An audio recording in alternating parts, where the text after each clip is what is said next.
આજથી 1 વર્ષ અગાઉ કૃષ્ણનગર ખાતે એક 11 વર્ષની બાળકીનું અપહરણ કરવામાં આવેલું હતું અને એ અપહરણ સંબંધે એના પિતાએ કૃષ્ણનગર પોલીસ સ્ટેશન ખાતે ગુનો નોંધાવેલો। એ શરૂઆતની જે ગુમ થનારની જે અપહરણ થનારની જે તપાસ છે એ કૃષ્ણનગર પોલીસ સ્ટેશન દ્વારા હાથ ધરવામાં આવેલી હતી। ત્યારબાદ અપહૃતના પિતાએ નામદાર ગુજરાત હાઈકોર્ટમાં હેબિયસ કોર્પસ દાખલ કરેલી પિટિશન અને ત્યારબાદ 3 માસ બાદ આ ગુનાની તપાસ એએસટીયુ ક્રાઇમ બ્રાન્ચને સોંપવામાં આવેલી। આ જે બાળકી જે છે એ 11 વર્ષની હતી ગુમ થઈ ત્યારે, અને એને લઈને જનાર વ્યક્તિ જે છે એ 22 વર્ષના હતા, જેનું નામ અંકુર શર્મા છે, જે હાલ અટકાયત કરવામાં આવેલી છે। શરૂઆતના તપાસની શરૂઆતમાં બાળકીની ઉંમરના જોતા કેસની ગંભીરતાને ધ્યાને રાખી ક્રાઇમ બ્રાન્ચની અલગ અલગ ટીમો જે પણ સંભવિત જગ્યાઓ છે ત્યાં લગભગ લાંબા સમય સુધી તપાસ હાથ ધરેલી હતી, પણ જે ટેકનિકલ હેલ્પ મળવી જોઈએ એ આરોપી દ્વારા કોઈપણ પ્રકારના ટેકનિકલ ઉપકરણોનો ઉપયોગ ન કરતો હોવાથી, ઇવન સોશિયલ મીડિયાના એના અકાઉન્ટ પણ એક્ટિવ ન હોવાથી થોડી મુશ્કેલી પડેલી। ત્યારબાદ જે અમારી કાયમી પદ્ધતિ છે હ્યુમન રિસોર્સથી અપહૃતને શોધવાની એ હાથ ધરવામાં આવેલી। ત્યારબાદ ગુજરાતમાં બનાસકાંઠા જિલ્લામાં જ્યાં આ જે આરોપી જે છે એના કેટલાક સંપર્કો હતા, એના વતનમાં કઠલાલ, ઇવન સુરત, બરોડા, આણંદ, અલગ અલગ જગ્યાએ ઘણા દિવસો સુધી મહેનત ચાલુ રહેલી। ત્યારબાદ જે આરોપી છે એ જાતે બાર્બરનું કામ કરતો હોય તો એ પ્રકારની પણ તપાસ હાથ ધરવામાં આવેલી। ત્યારબાદ જેમ જેમ સમય જતો ગયો એમ થોડી ગંભીરતા એની વધતી ગઈ અને ત્યારબાદ મુંબઈ, દિલ્હી, રાજસ્થાન, અલગ અલગ શહેરોમાં, જોધપુર, જ્યાં પણ સંભવિત જગ્યાએ જણાય ત્યાં તપાસ હાથ ધરવામાં આવેલી। ઇવન રેડ લાઇટ એરિયાઝમાં પણ જઈને તપાસ હાથ ધરવામાં આવી કે આ પ્રકારની અપહૃત કોઈ ત્યાં છે કે કેમ। ઘણા સમય પછી જે ઇલેક્ટ્રોનિક ઉપકરણો સિવાયની જે અમારી પાસે ઉપલબ્ધ સંસાધનો અથવા તો સોર્સિસ હતા ત્યાંથી એક કડી મળી કે આ જ પ્રકારની ઉંમરની એક બાળકીને એક યુવાન અંકલેશ્વર ખાતે જીઆઈડીસી વિસ્તારમાં જોવા મળેલ છે।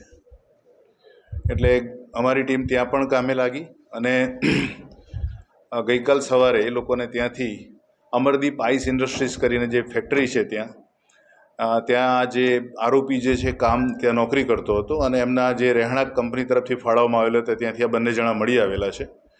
આજ વહેલી સવારે લઈને આવવામાં આવેલા છે અને જે અપહૃત બાળા છે એ બંનેને કૃષ્ણનગર પોલીસ સ્ટેશન ખાતે સોંપવામાં આવશે, કારણ કે એન્ટી હ્યુમન ટ્રાફિકિંગ યુનિટ જે પણ બાળકો આવા નથી મળતા અથવા તો અપહરણ થયેલી વ્યક્તિ નથી મળતી એના માટેની તપાસ 3 માસ પછી સોંપવામાં આવે છે અને જ્યારે અપહૃત અને આરોપી મળી આવે છે ત્યારે એ તપાસ પાછી જે તે પોલીસ સ્ટેશને સોંપવામાં આવે છે।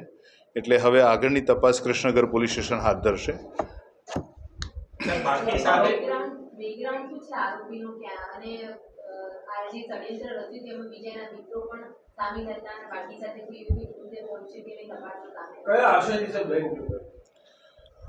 પ્રાથમિક પૂછપરછથી થોડું અસામાન્ય લાગે એવી બાબત છે, પણ એ બંને પ્રેમમાં હતા એવું જણાવે છે અને એ રીતે કોઈ જબરજસ્તીથી લઈ ગયો હોય એવું નથી, પણ એ બંને સાથે જ ભાગેલા છે અને એ લોકો જ્યાં રહેતા હતા ત્યાં એમણે આજે બાળકી જે છે એની ઉંમર થોડી વધારે બતાવેલી હતી, એટલે મેચ્યોર તો નહોતી બતાવી પણ જે છે વાસ્તવિક 12 વર્ષની ઉંમર હાલ, કારણ કે ગયા વર્ષે 11 વર્ષની હતી, 1 વર્ષ જેટલો સમય થયો છે, તો 12 વર્ષની ઉંમર છે અને એમણે બતાવી હતી ત્યાં 16, 16.5 વર્ષની ઉંમર, એટલે સામાન્ય રીતે કે કોઈને વાંધો લીધો નહોતો।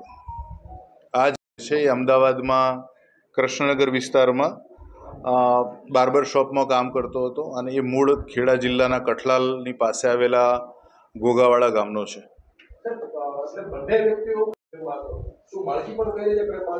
હા, એટલે એ થોડું અસામાન્ય લાગે એવી બાબત છે, પણ એ વાત સાચી છે।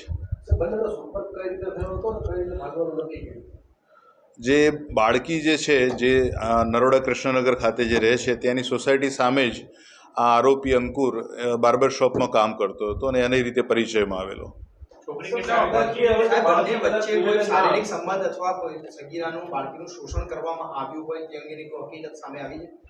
એ હવે મેડિકલ ઇન્વેસ્ટિગેશનથી આગળની વિગતો બહાર આવશે. બાળકીનું કંઈ કહેવું છે અંગે? સર, કાયદાકીય દ્રષ્ટિએ જોવા જઈએ, બાળકી હવે સ્વીકાર કરે તો તે વગર નથી. તો કાયદાકીય આકૃતિ શું છે, આમાં શું થઈ શકે? 18 વર્ષથી ઓછી ઉંમરની કોઈ પણ બાળકી એવું કે હું મારી મરજીથી ગઈ હતી કે કેમ, પણ એના ઉપર પોક્સો એક્ટ હેઠળની જે કાર્યવાહી થતી હોય છે થતી જ હોય છે. સાહેબ, અહીંયાથી ગયા પછી એ લોકો કઈ જગ્યાએ રોકાયા, ક્યાં ક્યાં ફરિયાદ બની? અમદાવાદથી નીકળ્યા પછી એ લોકો ઔરંગાબાદ ગયા. ત્યારબાદ ત્યાં એમને અનુકૂળ રોજગારી ન મળી એટલે 2-3 દિવસમાં જે જગ્યા છોડીને પરત એ લોકો સુરત આવ્યા અને સુરતથી બાદ અંકલેશ્વર આવ્યા પછી થોડું આજુબાજુના વિસ્તારોમાં ફર્યા બાદ ત્યાં અમરદીપ ઇન્ડસ્ટ્રી આઈસ ઇન્ડસ્ટ્રીમાં નોકરી મળી જતા ત્યાં જ રોકાઈ ગયા હતા એ લોકો. અને આખા સમગ્ર સમય દરમિયાન આરોપીએ લગભગ ભાગ્યે જ કોઈ એના વતનમાં સંપર્ક કરેલો હોય એવું બન્યું છે. કોઈ મહત્વની એવી કડી પડી છે કઈ કે ત્યાં આરોપી સુધી પહોંચ્યા કહી શકાય? આરોપી સુધી પહોંચવામાં મહત્વની કડી એવી છે કે જેટલા પણ આરોપીના જે સંપર્કો હતા, મિત્રો, એના સગાવાલા, સ્વજનો, પરિચિતો, આ તમામ ઉપર એક પ્રકારની વોચ પણ હતી, ટેકનિકલ હેલ્પ પણ લેતા હતા અને એ સમય દરમિયાન જે પણ નાની મોટી વિગતો મળતી અને ક્રોસ વેરીફાઈ કરતા આ સફળતા મળેલી છે. યુવકના પરિવારજનો દ્વારા કોઈ પોલીસમાં મિસિંગ દીધા કે છે કે જાણવાનો સંપર્કમાં કોઈ સામેના પરિવાર સાથે હતા કે ખ્યાલ હતો કે એ બંને પરિવાર એકબીજાના સંપર્કમાં નહોતા.